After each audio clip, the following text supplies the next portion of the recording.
What's up, everybody? It's me, Sergio, with Mobility Direct. Thanks for stopping by our YouTube channel. In today's video, we're going to talk about mobility scooters being used in the snow, give you some safety tips in case you use a mobility scooter and you're not sure what to do in the wintertime when it snows to stay safe, or just to know if your mobility scooter will handle the snow if you're considering buying one. Now, I know what you're thinking. You look like you're in a hot tropical state, and I am. I'm here in sunny South Florida. However, we do have resources in different places.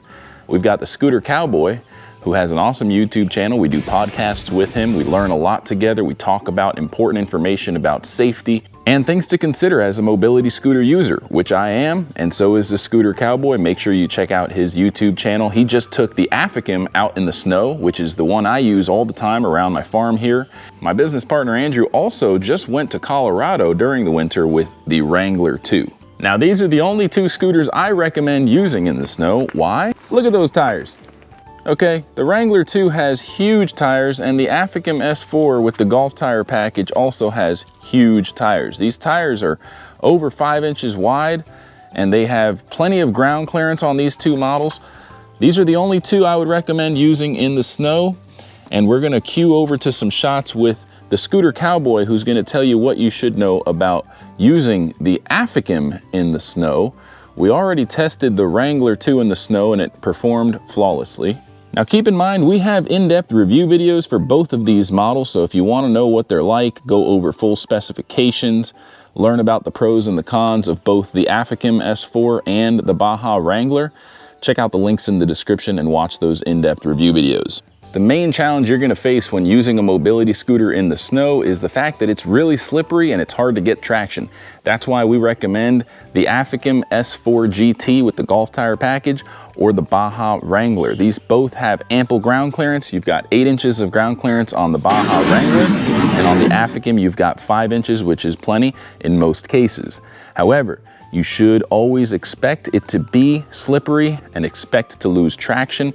For that reason, I recommend turning your speed down and navigating your terrain until you're comfortable enough to increase that speed with confidence. Taking turns slow is a must. Going slow is important because you never know what's buried under that snow. It might be a big boulder. There might be something sharp that'll pop your tires. So never go full speed. Take it slow, take it safely when you're going in the snow. By the way, folks, if you want to learn more about these products and you're not really web savvy, claim a copy of our free printed catalog. It has our latest products, discount codes, and a ton of information about our company.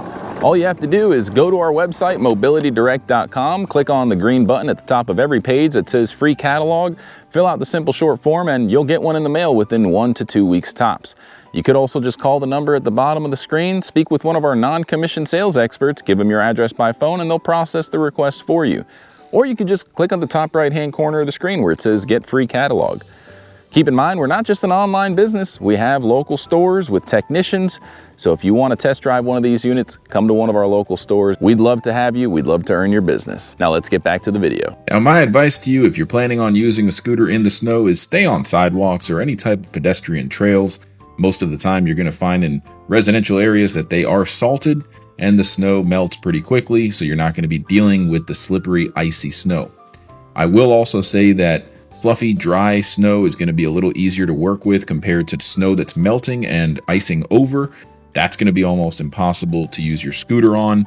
You could look for a set of chains. They do sell them for golf cart tires, so if you go on Amazon or go look online for a chain set for your tires, just measure your tires out, measure the diameter and the width, and you should be able to find some sort of chains for your tires. We don't sell them, but I know that you can use chains for golf carts for these scooters.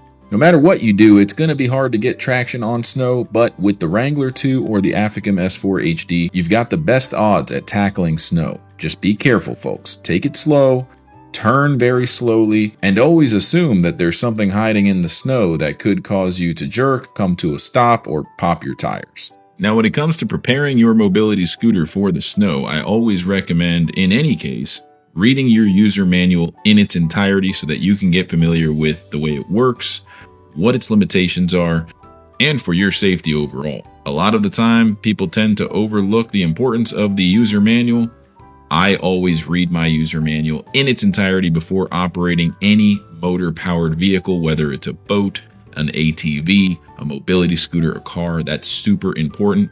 You're going to find a ton of useful information in these user manuals, such as how the automatic brakes work, how the throttle system works, the speed control modes. A lot of these scooters have features that you may not even know exist. Something else you're going to want to do to prepare for the snow, especially if you're going on a long ride, is make sure your batteries are fully charged and in good shape before heading out.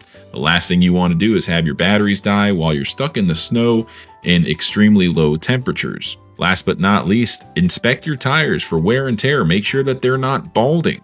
Bald tires are going to make it even harder for you to get traction on that snow. It's also a great idea to always check your tire pressure and refer to the user manual to ensure you're using the right tire pressure when inflating your tires. Well, folks, I hope you're enjoying the video. I'm just taking a minute to warm up here in South Florida. Check out the canal to see if we see any big gators. And I want to take the time to tell you about our YouTube channel. We have tons of educational content, not just promotional videos about products. We have safety courses, DIY tips, all sorts of videos that'll teach you a lot about mobility products, wheelchairs, scooters, lift chair, recliners. Make sure you check it out, guys. We have more content, more informative videos than any other YouTube channel in the industry, hands down.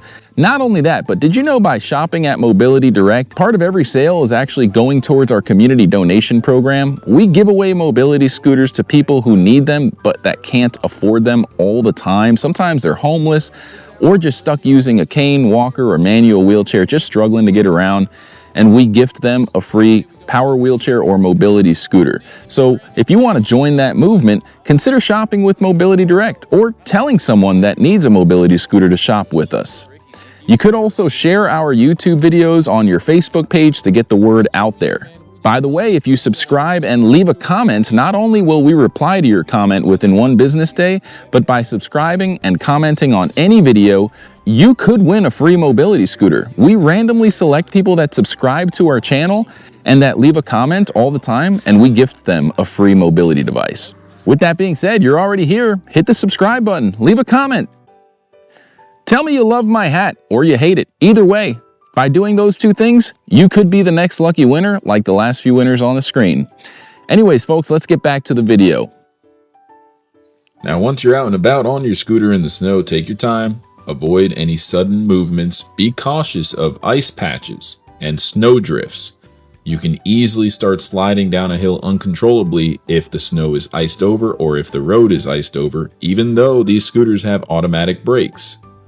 Also, prepare for the worst if you do get stuck. Bring yourself a walker or a cane or anything that you may need to walk in case you get stuck in the snow and your scooter is inoperable. Obviously, if you're not able to walk, just make sure you have a cell phone so that you can call somebody to come help you out if you do get stuck. A few other safety tips for your journey to consider would be to wear bright, reflective clothing to be visible to drivers. Also, never drive in the nighttime if you can avoid it. And again, stay on sidewalks or designated paths whenever possible. Avoid driving in heavy snow or blizzards. Now, after you're done riding your mobility scooter in the snow, it's always recommended that you clean your mobility scooter to prevent rust and corrosion. Store your mobility scooter in a dry place away from extreme temperatures. It might also help to have a dehumidifier if you're storing it in a small space like a garage or a shed to get all that moisture out of the areas where the motor are, the axle assembly, the hub assembly, etc. You may also want to consider a professional service to detail your mobility scooter carefully. We actually have videos showing you how to professionally detail your mobility scooter even without using any water at all. You can use water, but it's very important that you follow the correct process by disconnecting all of your batteries and giving your scooter enough time to thoroughly get dried out before reconnecting any of your electronics or your batteries. Well, folks, I hope you learned something today about how to operate a mobility scooter in the snow and how to choose the right mobility scooter that actually will work in the snow. With that being said, I've got to get back to my duties here on the farm. Time to feed my girls, get my eggs. I hope you enjoyed the video. Make sure you subscribe. Stay tuned for the next video. It's gonna be awesome. You're gonna love it. Again, I'm Sergio with Mobility Direct. Thanks so much for stopping by. Have a great day, everybody. Hey girls, hey girls.